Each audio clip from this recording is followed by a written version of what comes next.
অবস্থা, অকৃত্রিম হোমিওপ্যাথি, যেখানে কোনো কৃত্রিমতা নেই। হোমিওপ্যাথিক চিকিৎসা এটা শুরু হয় ফিলোসফি থেকে। স্যার হ্যানিম্যান ফিলোসফি নিয়ে চিকিৎসা করেছেন। স্যারকে সবচেয়ে বেশি ফিলোসফির উপরে গুরুত্ব দিয়েছেন। গেমস তাদের বইগুলোতে ফিলোসফি সম্পর্কে যত কথা পাওয়া যায়, এত কথা আর কোথাও পাওয়া যায়। তো কেন স্যারের এই ফিলোসফি, আর সেই ফিলোসফিতে আছে একজন মানুষের ব্যক্তি সত্তা। আমাদের রিয়াল হোমিওপ্যাথিতে চিকিৎসা করা হয় আর্থ, ট্রি, ফ্রুট। আর্থ, ট্রি, ফ্রুট। আমাদের কাছে যে ট্রিটমেন্ট নিতে আসেন, যিনি আসেন তিনি পেশেন্ট, তিনি হচ্ছেন ফ্রুট।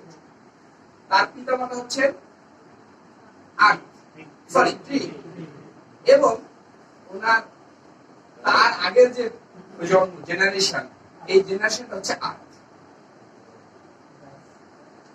গাছ, ফল, মাটি। এই যে ফল আমার সামনে আছে, এটা কোন গাছের ফল, এটা কোন মাটিতে উৎপন্ন হয়েছে, এটা জেনে সে অনুযায়ী চিকিৎসা দেওয়াটাই হচ্ছে রিয়াল হোমিওপ্যাথি। আপনারা জানেন আপনাদের প্রত্যেকেরই অঞ্চলে এক এক বিশেষ ধরনের ফল অথবা ফসল উৎপন্ন হয়। যেমন আমি রংপুরের লোক, আমার রংপুরে এক বিশেষ ধরনের আম উৎপন্ন হয়, এটার নাম হাড়িভাঙ্গা। এবং এটা রংপুরের সব জেলা, রংপুরের সব থানাতে হয় না, মাত্র 2টা থানাতে হয়। যদি বলি একটা থানা তাহলে ঠিক, বদরগঞ্জ নামে একটা থানা আছে, সেখানে হয়। একজন লোক এখানে আসার কথা। সালাম আলাইকুম। ওয়ালাইকুম আসসালাম। জি আলহামদুলিল্লাহ। জি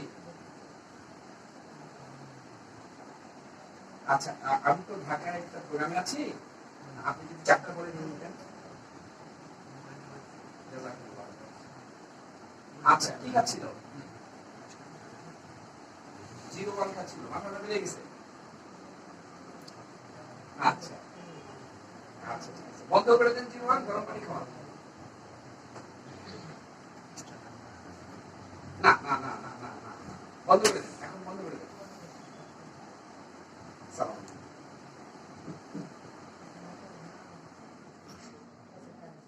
আলহামদুলিল্লাহ, আল্লাহ শুকরিয়া। আবার চলে আসছি। কোথায় ছিলাম?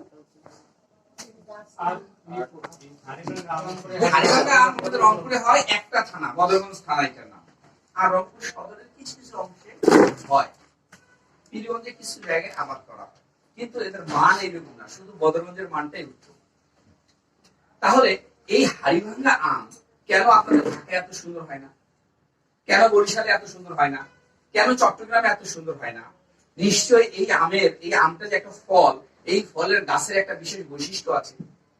এই ফলের গাছটা যেখানে হয়, যে মাটিতে হয়, যে ওয়েদারে হয়, যে জলবায়ুতে হয়, যে আবহাওয়ায় হয়, ওখানকার মাটির যে বৈশিষ্ট্য, ওইখানকার পানির যে বৈশিষ্ট্য, সেই বৈশিষ্ট্যগুলো অন্য কোথাও নেই। যার কারণে সম বৈশিষ্ট্য নিয়ে হাড়িভাঙ্গা আম তৈরি হয় শুধুমাত্র রংপুর। ঠিক একই বৈশিষ্ট্য নিয়ে বরিশাল, ফরিদপুর, ওই বেল্টে প্রচুর নারিকেল উৎপন্ন হয়, যেটা অন্য জায়গায় হয় না। বগুড়া অঞ্চলে একটা জায়গা আছে, ওটাকে বলা হয় আলুর খনি। এর এক বিশেষ বৈশিষ্ট্য, কারণ ওইখানকার মাটির ওই বৈশিষ্ট্য। তো আমরা কিভাবে এটা পাই? আমরা কিভাবে এটা পাই? আমরা এটা পাই ক্রোমোজোমের মাধ্যমে। 23টা ক্রোমোজোম পিতার কাছ থেকে, 23টা ক্রোমোজোম মাতার কাছ থেকে এসে 45টা হয়, 2টা মিলে একটা সেক্স ক্রোমোজোম হয়। এই যে 45টা ক্রোমোজোম হয়, এই 45টা ক্রোমোজোমের মধ্যে ওই মানুষের সমস্ত প্রকার বৈশিষ্ট্য দেয়া আছে, যেটা দিয়ে ডিএনএ তৈরি হচ্ছে, আরএনএ তৈরি হচ্ছে। ওইখানে কমপ্লিট কোড অফ লাইফ, ওই কোডগুলো যদি করা যায়, তাহলে বলে দেয়া যাবে কোন বয়সে ডাক্তার মুজাহিদের দাঁত পড়বে। শুধু দাঁত পড়বে না, কোন দাঁত পড়বে এটা বলে দেয়া যাবে। কতদিন বয়সে এই মানুষটার চুল পাকা শুরু হবে, কতদিন বয়সে এই মানুষটার চোখের পাওয়ার কমে যাবে, কতদিন বয়সে এই মানুষটার রেকটাম ক্যান্সার হবে, কতদিন বয়সে এই মানুষটার অ্যাপেন্ডিক্স হবে, কতদিন এই মানুষটার কতটা বাচ্চা হবে, প্রোডাকশন ক্ষমতা কি পরিমাণ, যদি আমরা ডিএনএ কে পড়তে পারি এটা বলে দিতে পারি। তো কোথেকে পেলাম? সেই ক্রোমোজোম থেকে। এই ক্রোমোজোম গুলো কিভাবে আসছে? শুক্রাণু আর ডিম্বাণুর মাধ্যমে। শুক্রাণু আর ডিম্বাণু এক জায়গায় হয়ে একটা এককোষী জাইগোট তৈরি হয়। একটা এককোষী জাইগোট তৈরি হয়। মায়ের পেটে যখন বাচ্চা থাকে, আমরা জানি 4 মাস বয়সে তার পেটে রুহ আসে। 4 মাস বয়সে তার পেটে রুহ আসে। কিন্তু বাবার যে শুক্রাণুটা বের হলো, মায়ের ডিম্বাণুর কাছে যে ছোড়া শুরু করলো তীব্র গতিতে, কয়েক কোটি শুক্রাণু থেকে দৌড় দিয়ে আমি মুজাহিদ, সেই দিন আমার মায়ের ডিম্বাণুর মধ্যে ঢুকে গিয়েছিলাম, ফার্স্ট হয়েছিলাম, আমি সেদিন বিজয়ী হয়েছিলাম, আজকে আমি মুজাহিদ। সেই দিন যে আমি দৌড় দিয়েছিলাম, ওখানে শক্তি থেকে এসেছিল? রুহ তো ছিল না। 4 মাস পরে জাইগোট ফর্মেশনে 4 মাস পরে রুহ আসে, ওইখানে শক্তি থেকে এসেছিল? শুক্রাণু কিভাবে দৌড় দিয়েছিল? এই শুক্রাণু যখন ডিম্বাণুর ভিতরে ঢুকে একটা এককোষী জাইগোট তৈরি হলো, এই জাইগোটটা কাঁপে। কিভাবে কাঁপে? বৃদ্ধি হয়। কিভাবে বৃদ্ধি হয়? রুহ নেই।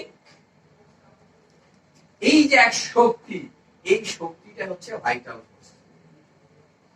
ডাক্তার হ্যানিম্যান স্যার ওনার ডক্ট্রিন অফ ভাইটাল ফোর্স অর্গাননের 6ষ্ঠ এডিশনে উনি ডক্ট্রিন অফ ভাইটাল ফোর্স কথাটা উল্লেখ করেন।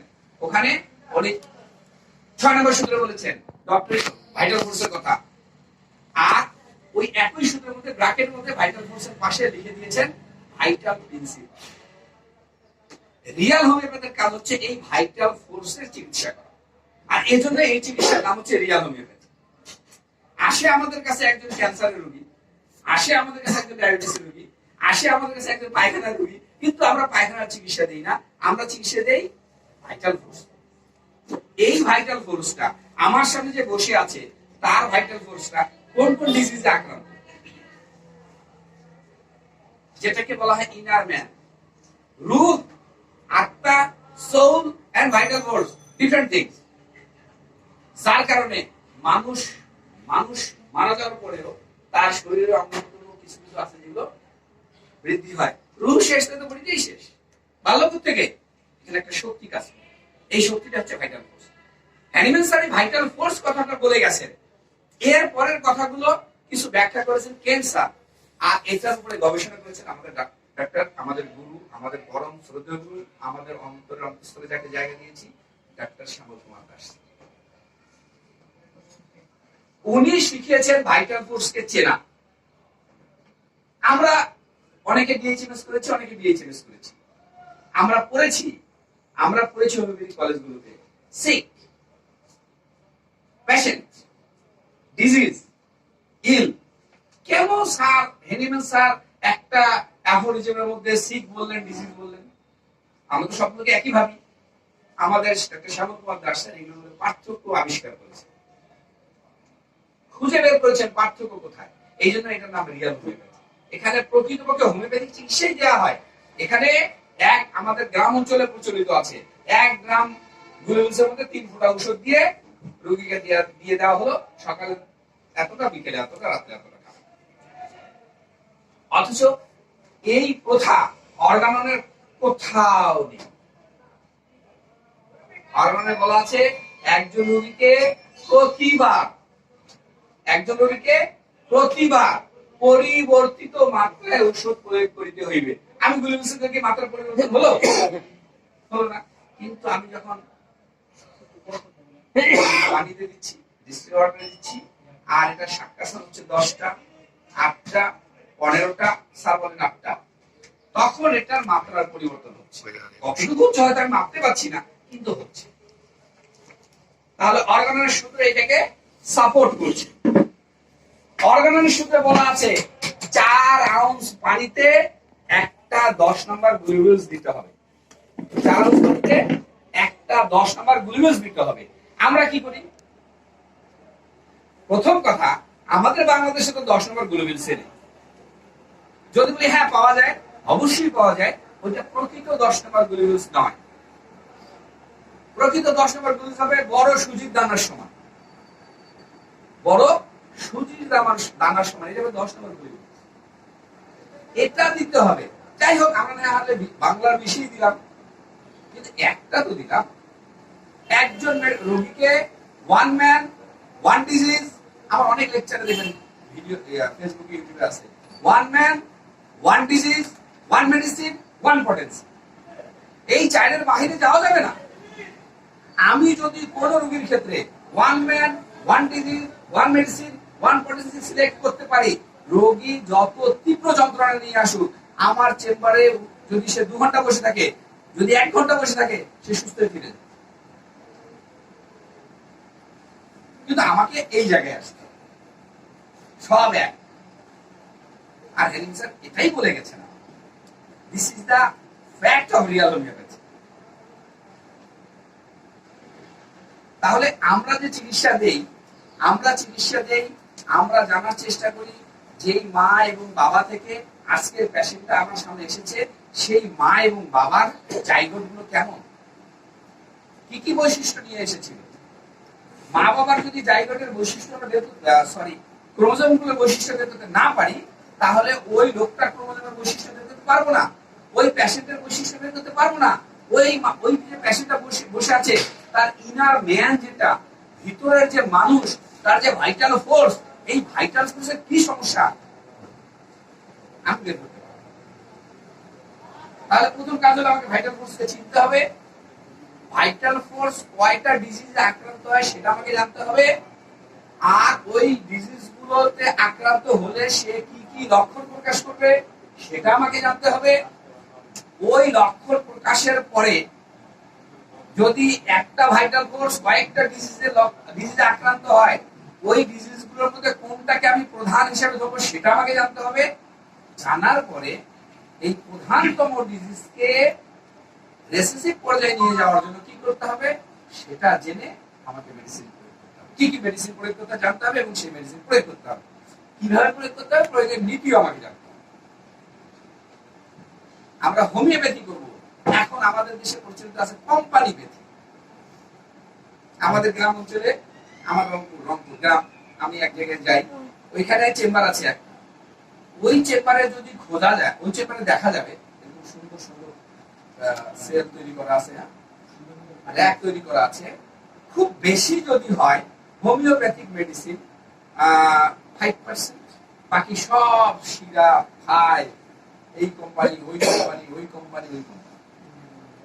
এবং সে খুব নাম করো না, এবং সে একজন নেতা হোমিওপ্যাথিক আন্দোলন। এটা হচ্ছে হোমিওপ্যাথির অবস্থা। আমাদেরকে ওইখান থেকে বের হয়ে রিয়াল হোমিওপ্যাথিতে আসতে হবে। মানুষকে শান্তি দিতে হবে, শান্তি, যেটা অর্গাননের 1 নম্বর সূত্রে বলা আছে। শান্তি, কম সময়ে,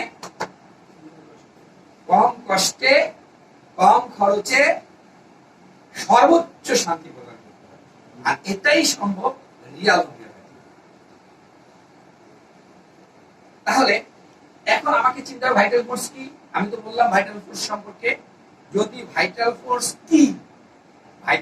কি আমি না চিনে থাকি, আমার কোনো কোশ্চেন থাকে, এখন কোশ্চেন করতে হবে, শুধু ভাইটাল ফোর্স অন্য কোনো প্রশ্ন করা যাবে। তাহলে ভাইটাল ফোর্স আলোচনা করুন, নাহলে সামনের দিকে যাবো। স্যার, আমার একটা প্রশ্ন ছিল। প্রশ্ন হচ্ছে ভাইটাল ফোর্স এবং আত্মা, এর ভিতরে পার্থক্যটা কি? জি, বসে। জাযাকুমুল্লাহ খাইর। অনেক দামি প্রশ্ন। আমরা প্রায় এটা আলোচনা করে ফেলেছিলাম। ফরিদপুর থেকে এসেছে তো, আসতে একটু সময় লেগেছে। আরেকটা কাজে আছে। আত্মা অনেক পরে আসে শরীরে, আর আগে চলে যায়। ভাইটাল ফোর্স অনেক আগে আসে, আত্মার পরে যায়। ভাইটাল ফোর্স হচ্ছে একটা শক্তি, আর আত্মা হচ্ছে আল্লাহ গিফটেড একটা শক্তি। ভাইটাল ফোর্স আল্লাহ গিফটেড, আত্মাও আল্লাহ গিফটেড, কিন্তু আত্মার মধ্যে আল্লাহ পাকের বিশেষ কিছু হুকুম থাকে। আর ভাইটাল ফোর্সের মধ্যে মানব দেহে বংশ পরম্পরা বহনকৃত বেশ কিছু বৈশিষ্ট্য থাকে। This is the difference between Atma and vital force. Yes, ask madam. জি। আর কারো vital force? জি স্যার। আমরা আত্মা আল্লাহর কাছ থেকে আসে, বিশেষ হুকুম নিয়ে আসে। তো এটা কি vital force কে চেঞ্জ করতে পারে? আবার স্যার, আত্মার হুকুমে কি vital force চেঞ্জ হয়? Thank you. হ্যাঁ, আত্মার অধীন হলো ভাইটাল ফোর্স। ভাইটাল ফোর্স আত্মার অধীন। আত্মা ভাইটাল ফোর্সের অধীন, আত্মা না। ভাইটাল ফোর্সের অধীন আত্মা না, কারণ আত্মা তো স্বর্গীয় ক্ষমতা নিয়ে এসেছে আমার সামনে। ওর তো অনেক ক্ষমতা। আর কিছু স্যার ক্লিয়ার? আর কিছু স্যার? স্যার সংসারের যে উদ্ভাবিত 8টা মেডিসিন, এগুলোর প্রত্যেকটা তাহলে কি ভাইটাল ফোর্স ইনক্রিজ হয় কিনা? ইয়েস, এটা কি বাইদা কর্মে আসে? স্যার ভাবে একটা মানুষ উন্নতি লাভ করে তখন তো ভাইটাল ফোর্সকে সে কন্ট্রোল করতে চায়। ইয়েস, প্লাস মানে জন্য দেখা Yeah. এটা তো আসলে ওই মতো। পারবে পারবে। তাহলে আমার তো ওই ভাইটাল ফোর্সের এত দরকার লাগে না, এতটুকু দরকার লাগে না, যে আর্থিকভাবে উন্নতি লাভ করতে পারে। স্যার আমি যত উন্নতি আমার এর দ্বারাই মাস্টারের জন্য এত ভালো করতে পারি। যদি আমার ভাইটাল ফোর্সটা অনেক বেশি কলুষিত হয়ে যায়, তখন আমার আত্মাটা, আমার যে আত্মা, আমার যে আত্মিক শক্তি, এটা দুর্বল হয়ে যায়। এটাকে যতক্ষণ পর্যন্ত আমি চাঙ্গা করতে পারবো না, ততক্ষণ পর্যন্ত কিন্তু আমার ভাইটাল ফোর্স দুর্বলই থেকে যাবে। আমাকে আগে আত্মিক ভাবে চাঙ্গা হতে হবে, যেটাকে আমরা বলি আমার কলকে জারি করতে হবে, আল্লাহ পাকের সাথে আমার সম্পর্ক তৈরি করতে হবে। ওই পর্যায়ের পরের কথা এটা। স্যার, হিলিংয়ের সূত্র, যে প্রয়োজনে হিলিংয়ের সূত্র বন্ধ হয়ে গেছে। আর আপনার সূত্র বন্ধ হয়ে গেলে পাথরের উপর দিয়ে যায়। হিলিং সূত্র না হলে তো আপনার সুস্থ হইতে পারতেছে না। হিলিংয়ের তো চারটে সূত্র আছে। আপনার পূর্ব থেকে দিয়েছে, মন থেকে দেহে, তারপরে যেখানে রোগ সেখান থেকে বিশ্লেষণ দিকে। সেটা হয়। আচ্ছা স্যার, সেভাবে স্যার ওই যে বললাম, ওই যে আমার কি বলে শুক্রাণুটা দৌড়াচ্ছে, ফ্যালোপিয়ান টিউবের ভিতরে সে দৌড়াচ্ছে, সে কিভাবে দৌড়াচ্ছে? আর তো নিজস্ব একটা শক্তি না থাকলে সে যেতে পারবে না, গিয়ে সে ডিম্বাণুকে ভেদ করে ঢুকে যাচ্ছে। ডিম্বাণুকে ভেদ করতে প্রচুর শক্তিও লাগে, ওইটা একটা আবরণ, ওটাকে ভেদ করে একজনে ঢুকতে পারবে, আর কেউ ঢুকতে পারবে না। আচ্ছা ভাইটাল ফোর্স আসলে যে আমরা সাপ্রেশন যেটা বলি বা অবদমন যেটা বলি, এবং আমার দেখা মতো মনে হয় যে সবচেয়ে জায়গাটা মিসকিউয়াস এটা হচ্ছে যে অবদমন বা সাপ্রেশন, যেটা নাকি কিছুদিন আগে সুমন স্যার নিজেও বলেছেন যে আমি এতকাল ধরে কার্বোবেজকে সমস্ত কিছু ভেদ করে জীবনী শক্তিকে মুক্ত করার কথা বলেছিলাম, কিন্তু এখন আমি নিজেই স্বীকার করে নিচ্ছি যে কার্বোবেজ আসলে অবদমন করেছিল। সেখানে বরং এই হাইড্রোকুইনাম বা টিআরএস হাইড্রোকুইনাম দরকার ছিল। তো এবং আপনার ছাত্র একদিন ক্লাসের মধ্যে বলেছিলেন যে তুমি ফাটাই দিচ্ছ, মানে রুগী নিজে সাকসেস হয়ে গেছে, রুগী বলছিল যে ওটা যে স্যার আমি এখন ফাটাই দিচ্ছি। স্যার জবে বললেন যে আরে তুমি ফাটাই দিচ্ছ না, তুমি নিজে ফেটে গেছো। আসলে ওখানে যে জায়গাটা ছিল আসলে সাপ্রেশন। মানে আমরা সাপ্রেশন নিয়ে আসলে হোমিওপ্যাথির শ্রেষ্ঠ থেকে, আর অ্যালোপ্যাথির যে বিরুদ্ধে আমাদের যত অভিমতগুলো সব সাপ্রেশন নিয়ে কেন্দ্র করে, কারণ তারা সাপ্রেস করে, তারা সাপ্রেস করে দেয়, হ্যাঁ তারা করে দেয়। আর এখন একটা বিষয় হচ্ছে যে সবচেয়ে অসুবিধার জায়গাটা হলো এটা যে হোমিওপ্যাথি মেডিসিনও সাপ্রেস করে দিতে পারে যদি সেটা অন্যান্য সূত্রের সাথে না যায়। তো স্যার এখন আমার প্রশ্নটা হলো এটা যে এই জীবনী শক্তি বা ভাইটাল ফোর্স, যেটা ভাইটাল ফোর্স এটা সাপ্রেস হচ্ছে, এটা সাপ্রেস হচ্ছে যে এটা সাপ্রেস হওয়াটা আমরা কিভাবে বুঝতে পারবো? কারণ যেমন স্যার নিজে যেখানে কার্বোবেজকে তিনি এতদিন সাজেস্ট করেছেন তোমরা কার্বোবেজ দাও, আর এবার তিনি নিজে সেই জায়গাতে সরে এলেন যে না কার্বোবেজ দেওয়াটা ঠিক ছিল না, বরং এখানে হাইড্রোজেন দেওয়া ঠিক ছিল। তাহলে উনি সাপ্রেশনের জায়গাটা এটা ওনাকেও পর্যন্ত করা দেওয়ার চেষ্টা করছে, যেটাকে আমরা কি বলি যে ফুটবলে যে গজ দেয়। তাহলে সেই সাপ্রেশনের জায়গাটা আসলে কি স্যার একটু স্পেসিফিক বলেন? অলরেডি আমাদের সমস্যার এই ব্যাপারে বলে দিয়েছে, 5টা জিনিসের কথা বলেছেন স্যার। ওই 5টার উপর ভিত্তি করেই কার্বোবেজ থেকে বের হয়ে হাইড্রোকার্বনে চলে এসেছে। ভাই স্যার আমাদের ব্যস্ত ছিলেন, এত মনোযোগ, হোস্ট এই কারণে মনোযোগ দিতে পারেননি।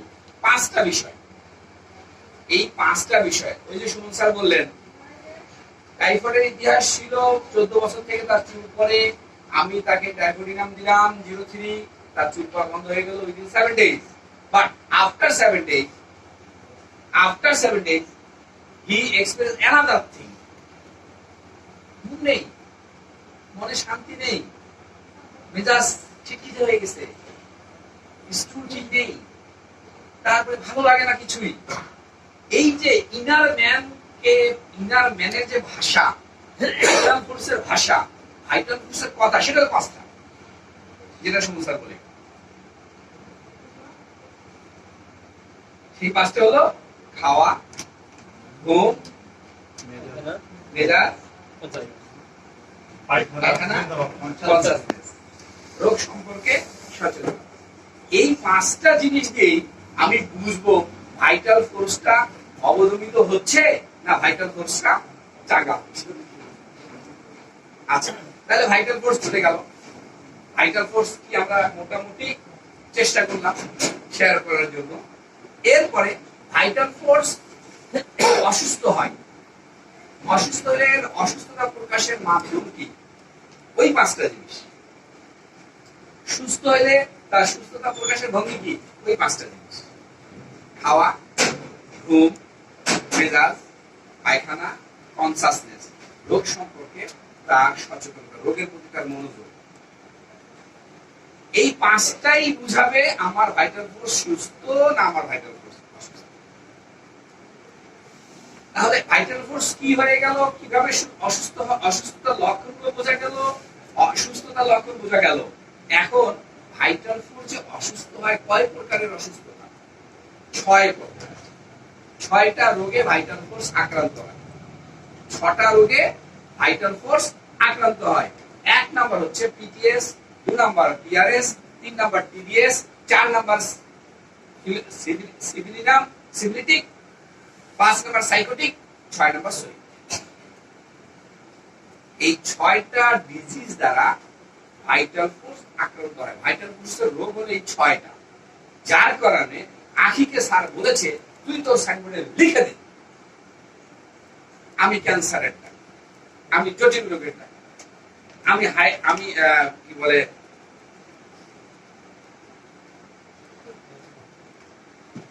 আমি এই ডাক্তার, আমি সেই ডাক্তার। একেবারে সাইনবোর্ডে এই মাথা থেকে ওই মাথা 5 লাইন লিখে দিয়েছে এতগুলো রোগের চিকিৎসা করা।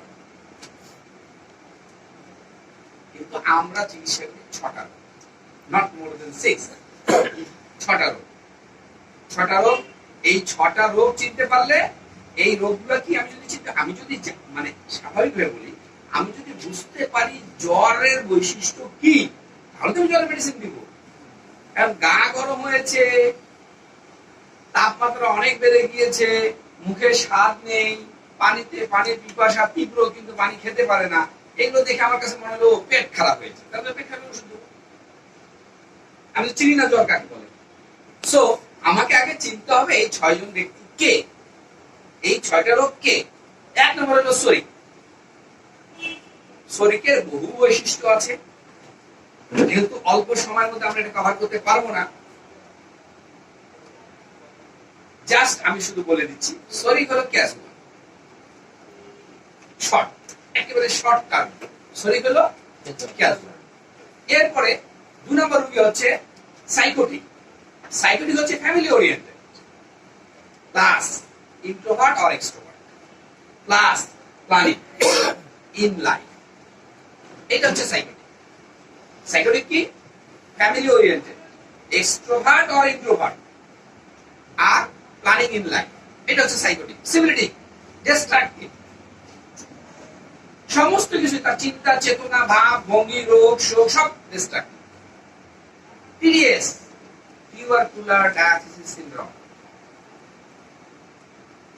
পৃথিবীর যেগুলোকে আমরা রোগ বলি বাই নেমে, এগুলো সব টিডিএস। এরপরে পিআরএস। পিআরএস হচ্ছে এক্সট্রা অর্ডিনারি হরিবল। শুধু হরিবল, শুধু হরিবল, মেরুরি নেমে চলে যায়। পিআরএস এ গেলে হরিবল, এক্সট্রা হরিবল, এক্সট্রা এক্সট্রা এক্সট্রা হরিবল, সব কিছুতে ভালো আর খুব ভালো। এই খুব ভালোটাই পিআরএস। খারাপ সমস্যা নেই, খুব খারাপ, খুব যোগ হয়ে গেল, একটা অ্যাডজেক্টিভ যোগ হয়ে গেল, পিআরএস এ চলে গেল। পিটিএস। পিটিএস হচ্ছে post trauma syndrome. Post trauma syndrome সকল প্রকারের আঘাত, শারীরিক, মানসিক, আর্থিক, ঔষধজনিত, পারিবারিক, সামাজিক, আর্থিক, এই সমস্ত আঘাতগুলোই হচ্ছে পিটিএস, পোস্ট ট্রমা সিনড্রোম। এই পোস্ট ট্রমা সিনড্রোমের মধ্যে বহু লোক পড়ে যায়। যারা মার্কেটিং এ জব করে এরা পোস্ট ট্রমা সিনড্রোমের লোক। মার্কেটিং এ সবসময় একটা প্রেশার থাকে, এদের মধ্যে ট্রমা। যার ভাইয়া যারা প্রেম করে ব্যর্থ হয়, বলি না মাসুমি, আমি 10টা প্রেম করেছি কিন্তু আমার মনের মধ্যে কোনো প্রভাব নেই। একটা ব্যর্থ হয়ে আরেকটা শুরু করে, একটা ব্যর্থ হয়ে আরেকটা, এটা ট্রমা। কিন্তু একটা প্রেম করে আমি শেষ, তাহলে এটা PTS। 1 লক্ষ টাকা বিজনেস আমার লস হয়েছে, আমি অসুস্থ হয়ে পড়েছি। মামুনের 1 লক্ষ টাকা লস হয়েছে, মামুন টেরই পাচ্ছে না, আরেকটা ব্যবসা শুরু করে দিচ্ছে। মামুন PTS না, আমি PTS। ঠিক অনুরূপ ভাবে কারো স্বামী বিদেশে থাকে, PTS, স্বামীও PTS, স্ত্রীও PTS। তাহলে মামুন কি হলো? হ্যাঁ, আপনাদের আমি অন্য কিছু হতেই পারে, বাকি PTS কে আমি বলছি। ফর দিস রিজন আপনি পিরিয়ড হলেন, তাহলে মামুন কি হলো? মামুন যদি একেবারে ব্যবসা বদলাইতে থাকে তাহলে মামুনকে আমি শরীক বলি। মানে শরীকের একটা বড় বৈশিষ্ট্য হলো হোক না, দেখি না কি হয়। অরিজিনালি স্যার আমি সরি, এটা হলো 20 বছর। আচ্ছা, এরপরে ব্যবসাটার যতই ভালো হোক, সে ব্যবসার প্রতি খুব মনোযোগী। কিন্তু এটা তো মনোযোগী হইতেছে না। না। কিন্তু তার লক্ষণটা যে ব্যবসা তার যতই উন্নতি হলো, বাট সে ব্যবসার প্রতি খুবই মনোযোগী। এগুলো পরিণামের একটা সুন্দর করে ক্যারেক্টার। এখন তো যদি ব্যবসাটা কোনো একটা পরিবর্তন করতে ব্যবসা শুরু করতে পারে না, ওই লক্ষণটা চেষ্টা করে বড় হওয়ার জন্য, বড় হওয়ার জন্য কষ্ট হয়ে যায়, শুধু সামনে বাড়ানোর জন্য শরীকের বৈশিষ্ট্য হইল, শরীকের একটা বড় বৈশিষ্ট্য হইল নদীর একুল, কি নদীর একুল পায়ে ছাড়িয়া দীর্ঘশ্বাস, ও পারেতে সকল সুখ আমার বিশ্বাস। This is the idea of sorry, this is the ideology of sorry. আর PTS এর ব্যাপারটা হচ্ছে এই আঘাত, এই যে আঘাতগুলো, এই আঘাতগুলো খুঁজে অনেক আঘাত PRS দিয়ে খুব ভালো দূর হয়ে যায়। অনেক আঘাত PRS দিয়ে দূর হয়ে যায়। একটা ছেলে MA পাস করেছে, তার চাকরি হচ্ছে না, ঘুরে বেড়াচ্ছে, সেই রংপুরের গ্রাম থেকে ঢাকায় এসে পড়ে আছে, এটা PTS। চাকরি সাসপেনশন হয়েছে, হয়ে অসুস্থ হয়ে পড়েছে, PTS। মেয়ে বাড়ি থেকে বের হয়ে চলে গেছে, খুঁজে পাওয়া যাচ্ছে না 3 দিন থেকে, এই জন্য বাবা মা অসুস্থ, সরি বাবা অসুস্থ, বাবা PTS। মা অসুস্থ হয়নি, মা খুঁজতেছে, মা PTS না হওয়ার সম্ভাবনা অনেক বেশি। রোগী আসার সঙ্গে সঙ্গে কি পিটিএস দিয়ে দেবো? এটা আমি ভাইটাল ফোর্সের চিত্রটা তুলে ধরেছি। এটা রোগী আসলে আমি কি ঔষধ দেবো ওই পর্যায়ে এখনো পৌঁছাইনি। আচ্ছা, আমার একটা প্রশ্ন, যেটা হলো কালকে তো স্যার আমাকে বকা দিল যে পায়খানা, বকা দেয়নি, আদর হ্যাঁ, দিয়েছে। সেটা কি আপনারা তো বলতেছেন স্যার বারবার বলতেছে যে 5টা জিনিস ঠিক থাকতে হবে, তার মধ্যে একটা হলো পায়খানা। যদি ঠিক না থাকে তাহলে মেডিসিন ঠিক না হওয়ার সম্ভাবনা আছে, যদি খাওয়া পায়খানা বমি ঠিক না থাকে, তাহলে পায়খানাটা তো ওইটার মধ্যেই পড়তেছে 5টা মধ্যে, তাহলে আপনি আমি আখির কাছে 10 টাকা পাই, আমি বললাম আপু আমার টাকা 10 টাকা দাও। আমি বললাম আরে আপু এই টাকাটা দিচ্ছি না, দাও তো টাকা দে। আমি বললাম এক্সপ্রেশনে, ঠিক আছে, এক্সপ্রেশনটা ছিল আমাদের এইরকম যে ওই রোগীটার কমপ্লেইন ছিল পায়খানা, আমি তাকে ওষুধ দিয়েছি কিন্তু তার পায়খানা ভালো হচ্ছে না। এই আমরা তো পায়খানার ওষুধ দেই না, আমরা ভাইটাল ফোর্সের ওষুধ দেই, কিন্তু ভাইটাল ফোর্স সুস্থ থাকার একটা লক্ষণ হচ্ছে এটা যে তার পায়খানা ভালো থাকবে। এখন পায়খানার কমপ্লেইন নিয়েই আমার কাছে রোগীটা এসেছে, রোগী এসেছে পায়খানার কমপ্লেইন নিয়ে, তাহলে আমার আরো 4টা পয়েন্ট আছে না, ওই 4টা দেখি আমি ঠিক আছে কিনা। আসলে ওইটার মধ্যে বাচ্চাটার খাওয়া রুচিও ছিল না, তারপরে জ্বর তাপমাত্রাও বেশি ছিল, কিন্তু আসলে জাহিদ ভাই এত তাড়াহুড়ো করে, মানে তাড়াতাড়ি বলে এত কথা বলা যায় না। আপনি যত সুন্দর করে কথা বলা যায় না, উনি অত সুন্দর বলা যায় না, আর স্যারের সামনে আরো বলা যায় না। অনলাইনে সাবজেক্ট কোশ্চেনটা জিজ্ঞেস করতে গেলে না একটু সমস্যাই হয়। আমরা কিন্তু জাহিদ ভাই টাইম দেয় না, দেখুন, আপনি এত ঘুরে বলতেছেন। আখি ম্যাম আপনি যতদিন থেকে ক্লাস করেন আপনি কোনোদিন দেখেছেন আমি প্রশ্ন করেছি? এই প্রশ্ন করেছে আমরা পুনরায় স্যারকে করি, আমরা পুনরায় সহজে স্যারকে করি, তো সহজে করি না। যদি কোনো প্রশ্ন করি আমরা, তো আমাদেরকে যদি জনগণ সবাই কয়েকজন বলে যে স্যার এটা কি, তখন আমরা উত্তরটা না দিয়ে স্যারকে বলি স্যার যেন উত্তরটা দিয়ে দেয়। এই কারণে করি। আমরা সহজে স্যারকে প্রশ্ন করি না, কারণ অনলাইনে কি আর বলবো, কি শুনবে, ওই যে বলে এই একতারা একতারা একতারা একতারা, মুশকিল। হ্যাঁ, আমিও করি না, কিন্তু আমার হাজবেন্ড ও তো ক্লাস করে। আপনার বিষয়টা হচ্ছে আমি তো বলি ফোনে না মুজাহিদ স্যারকে জিজ্ঞেস করেন অথবা বাংলাদেশের যারা প্রথম আমরা যেটা যাদের জিজ্ঞেস করেন ফোনে জিজ্ঞেস করলে আপনি আসলে একটা সলিউশনটা কখনোই পাবেন না, কারণ ফ্যাশনটা তো আপনার সামনে আমাদের সামনে না। তাদের অনেকগুলি বিষয় আছে যে এটা পরে এটা বুঝা উত্তর দাও। দেখা গেছে মুজাহিদ স্যারের প্রশ্ন করছেন অথবা জাহিদ স্যারের প্রশ্ন করছেন, তার সামনে যে ধরনের ফ্যাশনগুলি থাকে ওই সময় আপনার ফোন ঠিকই রিসিভ করবে, অনেকে রিসিভ করে না, কিন্তু জাহিদ ভাই সবসময় রিসিভ করে, জাহিদ সবসময় রিসিভ করে। তখন ওই দুই কথার উপরে শর্ট প্রেসক্রিপশন করার একটা কথা বলে, কারণ তার হিসেবে আপনি অবশ্যই বাকি পারিপার্শ্বিক যত ব্যাপার সেগুলো আপনি বুঝছেন, হয়তো এটা বুঝেন না, ওই ব্যাপারে সহযোগিতা করে। এখানে একটু ভুল বোঝাবুঝি থাকতেই পারে, এই কারণে আমাদের উচিত হচ্ছে আমাদের জ্ঞানটাকে ঠিকঠাক করা। যত বেশি করতে পারবো তখন খুব অল্প সময়, যেমন শ্যামল স্যারকে অনেকেই কেস প্রেজেন্ট করে, কিন্তু আমরা করি না, আমাদের কাছে কেস নাই, অভাব নাই, আমরা যদি দেওয়া শুরু করি কেউ দিতে পারবে না। এখন নতুন যারা আসতেছে উৎসাহ পাচ্ছে দু একটা করে, তারা বলতেছে বলুক, তারা সামনে আগে আসো, এটাই হচ্ছে বিষয় ছিল।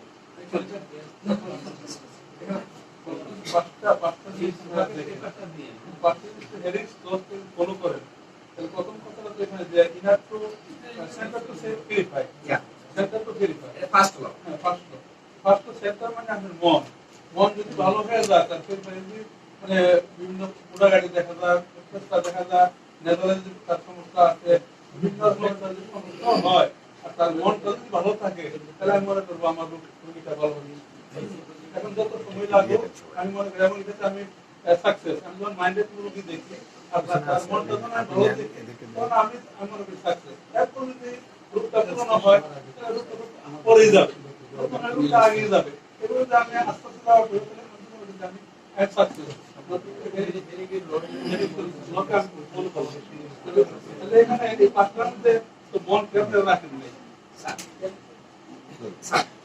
আসলে আপনার সাথে আমিও একমত, কিন্তু কথাকে একটু আমি ঘুরিয়ে বলি স্যার। আপনি যেমন বললেন যে আমরা মনকে রাখিনি, আমরা এখানে বলেছি যে তার মেজাজ কেমন। আমরা সাথে আরেকটা কথা বলেছি কনসাসনেস, অর্থাৎ রোগের মধ্যে তার মনটা পড়ে আছে না রোগ থেকে মনটা বের হয়ে এসেছে, তার মনটা সে প্রফুল্ল অনুভব করছে না বিমর্ষ হয়ে আছে। আমরা কিন্তু এই কথাগুলো বলেছি স্যার, হ্যাঁ ওই মনের কথাই এখানে আছে, কিন্তু একটু হয়তো ল্যাঙ্গুয়েজ গুলো ঘুরিয়ে বলো, হ্যাঁ। আর এখানে শুধু যদি মন বলি পুরো মানুষটা আসবে না, কারণ মনের সাথে আরো কিছু বিষয়গুলো আছে, এই জন্য আমরা 5টা জিনিস এখানে ইনক্লুড করেছি। 5টা জিনিস যদি দেখা যায় তো পুরো একটা মানুষের চিত্র চলে আসে আমাদের সামনে। এই স্যার। আচ্ছা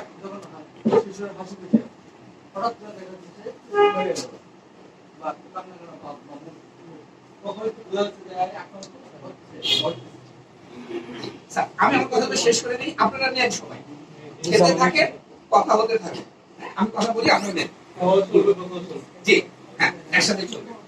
তো আমি বলেছিলাম ভাইটাল ফোর্স কি, ভাইটাল ফোর্স সুস্থ হওয়ার লক্ষণ কি, অসুস্থ হওয়ার লক্ষণ কি, ভাইটাল ফোর্সের কয়টা রোগ হয় এবং এই কয়টা রোগের নামগুলো কি কি।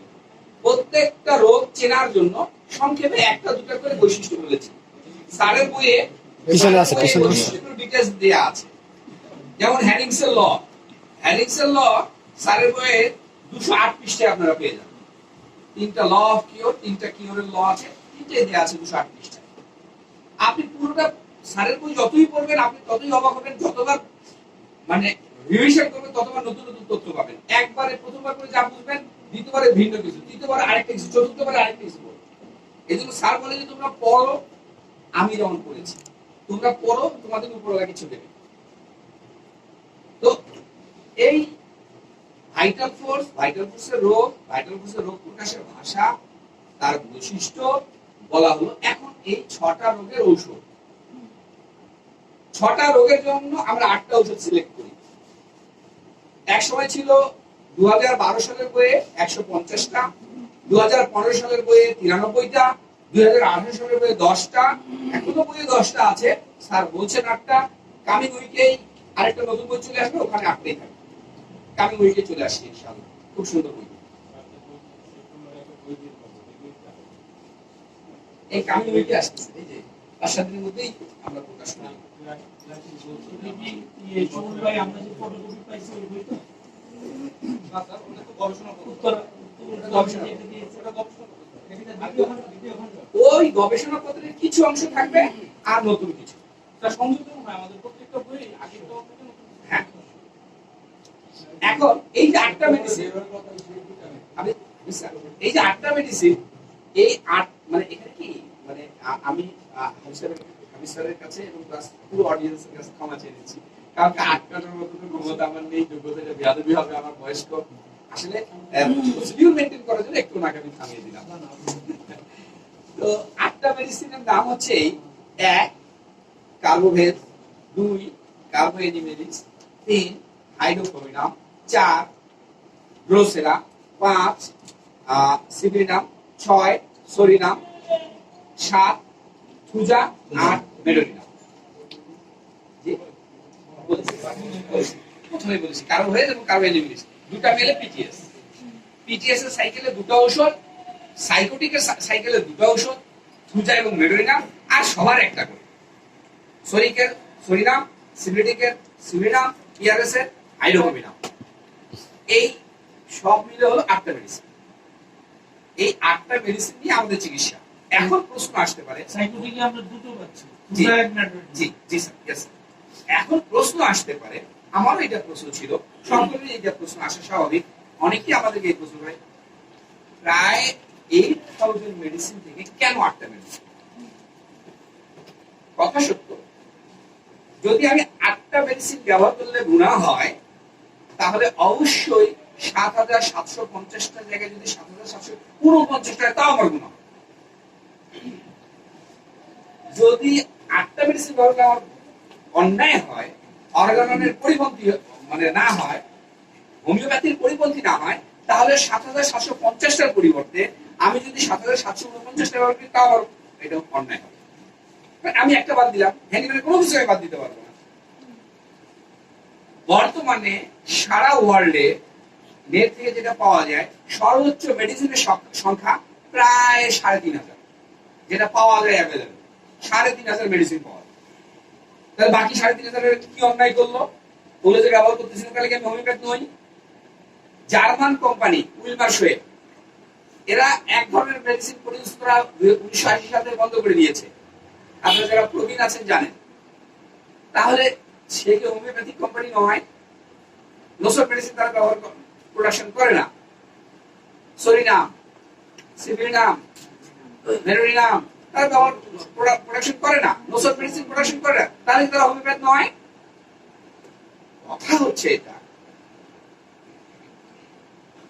আমি 100 মেডিসিন দিয়ে রোগী ভালো করতে পারি, আপনি একটা দিয়ে পারেন, এটা আপনার যোগ্যতা, এটা আপনার বিশেষ যোগ্যতা, আপনি স্পেশালাইজড। এলোপ্যাথিতে এত কোটি কোটি ওষুধ আছে, একজন ডাক্তার সব ওষুধ ব্যবহার করে, চোখের ডাক্তাররা চোখের ওষুধ ব্যবহার করে, কানের ডাক্তাররা কানের ওষুধ ব্যবহার করে, ডায়াবেটিসের ডাক্তাররা ডায়াবেটিস, তারা যে অন্য ওষুধ ব্যবহার করে তাদের জন্য নেয়।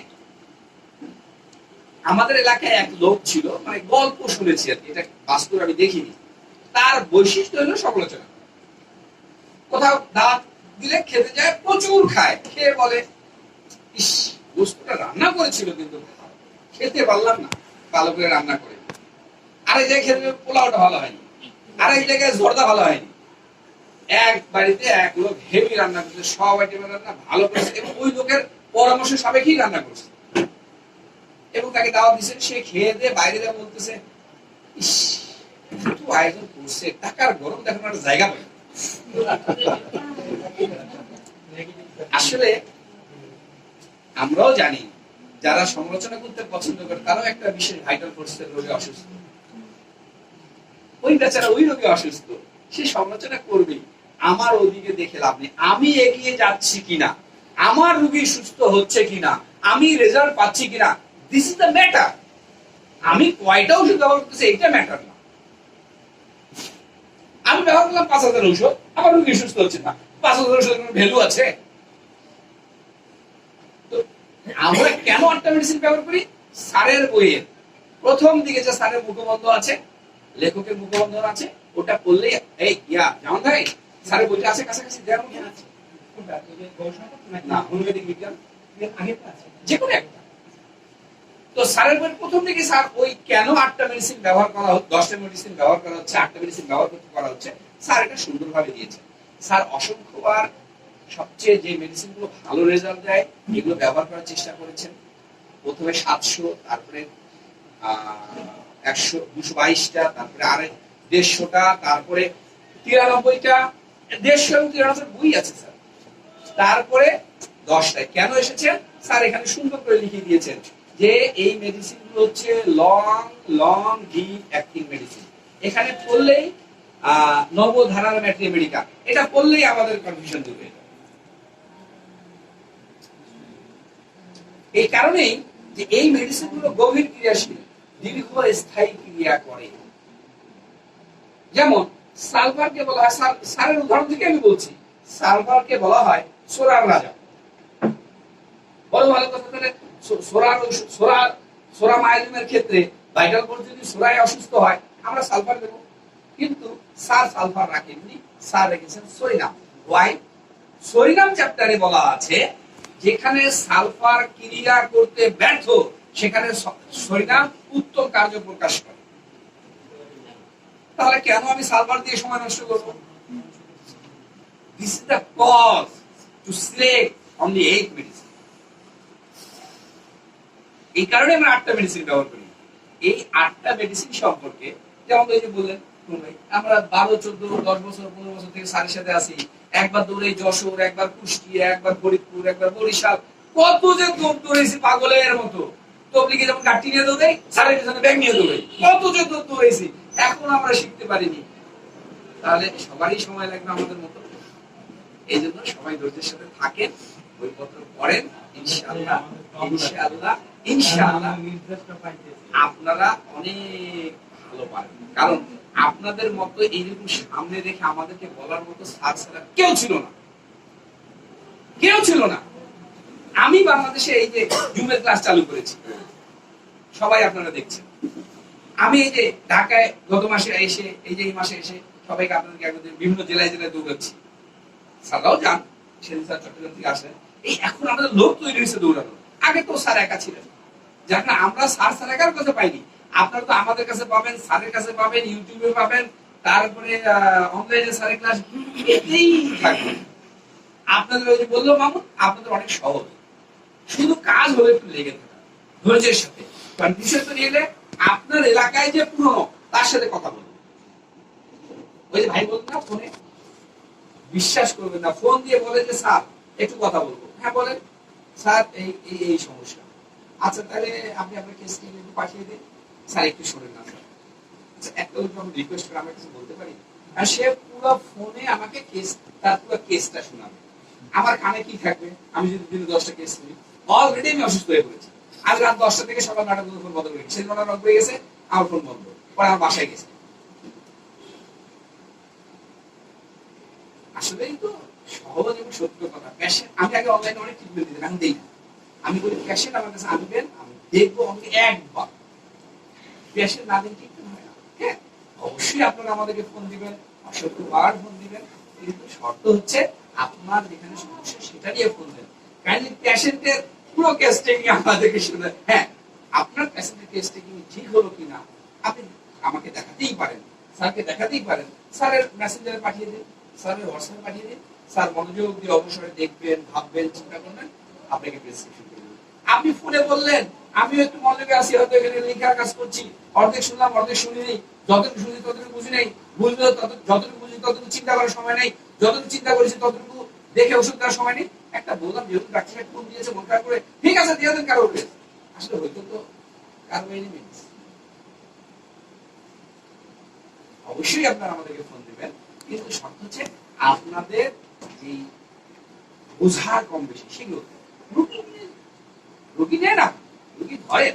আমি সবচেয়ে বেশি শিখেছি কখন জানেন? আমি যখন আমার শ্যামল স্যারকে ফোন দেওয়া বন্ধ করেছি। আগে রুগী আসলেই স্যারকে ফোন লাগাই, রুগী আসলেই স্যারকে ফোন লাগাইতাম। এখন কোন রুগী আসলে আমার আত্মবিশ্বাস, স্যারকে ফোন দেবো, স্যার আমার ওষুধ বলে দেবে, আমি ওষুধ দেবো, আর রেজাল্ট তো সেই। আমাকে আমার এক সিনিয়র ভাই বললেন যে স্যার এইটা করা যাবে না, তাহলে আপনি পিছিয়ে যাবেন। কেন? বুঝিয়ে বললেন, সেই দিনেই আমি ফোন দেওয়া বন্ধ করেছি।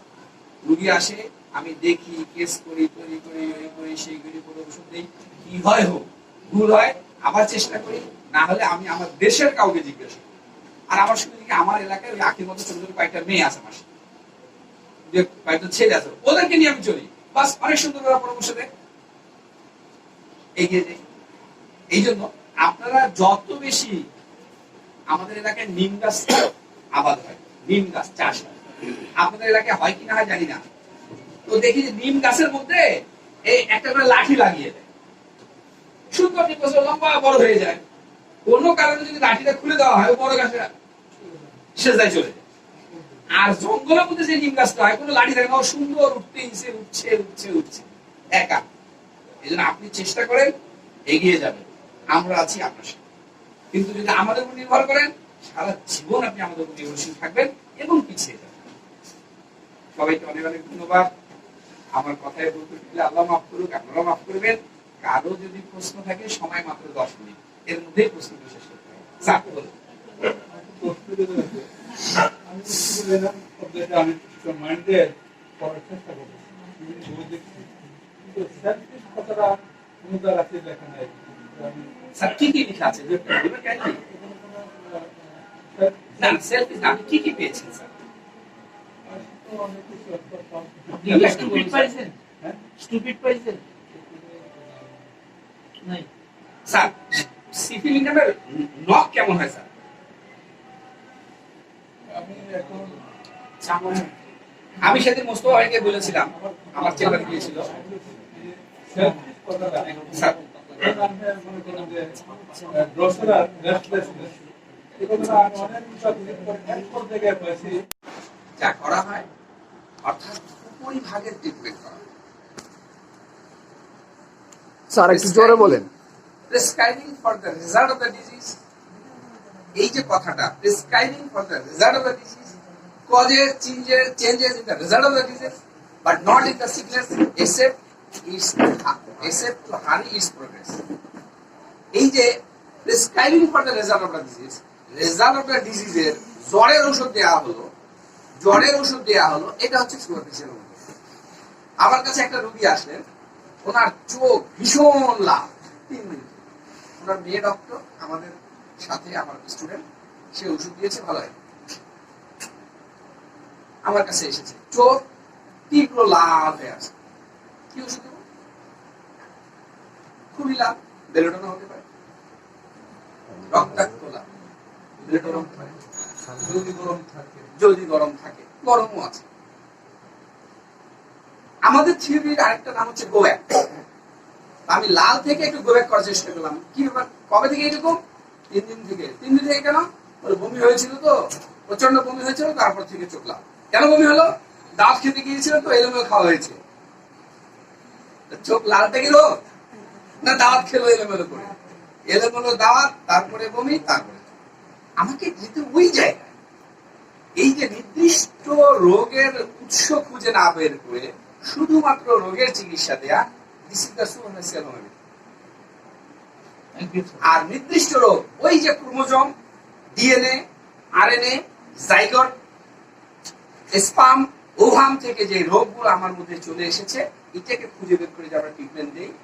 1 থেকে 12 বছরের যে মানুষটা, ওই মানুষ ওই বয়সের অকৃত্রিম তথ্যগুলো বের করে নিয়ে এসে আমরা যে চিকিৎসা দেই, ফিলোসফি ভিত্তিক যে চিকিৎসা দেই, এটাই হচ্ছে Real homeopathy. Sir mind method classical system, যাই হোক আমরা তাহলে যদি জেনে বা অজ্ঞাতসারে আমরা সুপারফিশিয়াল হোমিওপ্যাথি করে আসছি, মানে মাইন্ড মেথডেও কিন্তু কেউ কেউ রিয়াল হোমিওপ্যাথি করতে পারে। কারণ মাইন্ড মেথডে এমন কেউ আছে, যেমন ওই যে কলন কুমার স্যারের বউর নাম কি যেন, মঞ্জিলা সু, উনি কিন্তু মাইগ্রেন সম্পর্কে খুব ভালো জানেন। দেখবেন উনি ভিতর থেকে জেনে নিয়ে ওষুধ দেওয়ার চেষ্টা করেন, মাইন্ড মেথড করেন, কিন্তু মাইগ্রেনকে উনি অনেক গুরুত্ব দেন।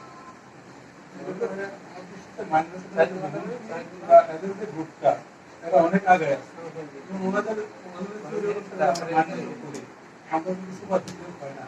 স্যার আমরা যে রিয়াল হোমিওপ্যাথি বলছি না, এটাও মূলত মাইন্ড মেথড, কিন্তু এটা ডিপ, সো ডিপ, যেখানে যেখানে সেলফ সেন্টার খুঁজে পাওয়াটাই খুব টাফ। এতটাই ডিপ স্যার, অনেক deep. Real homeopathy mind method but অনেক ডিপ। আপনি বলছেন যে সিক্স সেন্স, Yes. এখানে আমি as per my knowledge, sir, Yes, yes. আমি একটু talkative type-এর because I am a teacher, so please I am don't also a mind. teacher.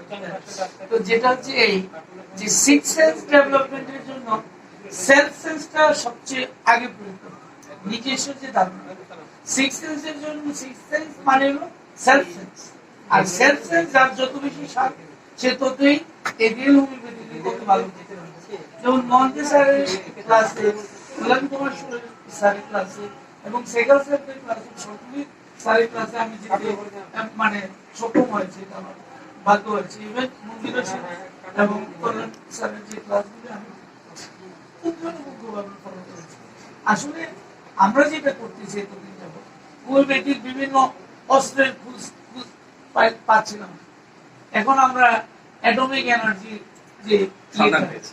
এখন যেটাকে আমরা কি বলবো একদম সূক্ষ্মতম যে টেকনোলজি, ন্যানো টেকনোলজি, ওই ন্যানো টেকনোলজিটা আমরা পেয়ে গেছি। আমি আমার ক্লাসে প্রায় বলি যে ওই দিন বেশি করে নয় যেদিন শুধু সুরিনামি হবে একমাত্র ওষুধ, যদি ওইটা আমরা ডিএনএ এবং আরএনএ লেভেল, একটু আগে আপনি বলেছেন যে ওই লেভেল রাইট রিড করতে পারলে আমরা পারবো, ওই সময় ওই টেকনোলজিটা আবিষ্কার হবে। অনলি সুরিনাম ওই লেভেলে শুধু একটু টাচ করে দিলেই লোকটা নিরূপ হবে। Yes. I think that would be possible to us. Inshallah, It is in inshallah, future. inshallah. Thank you, sir. Thank you.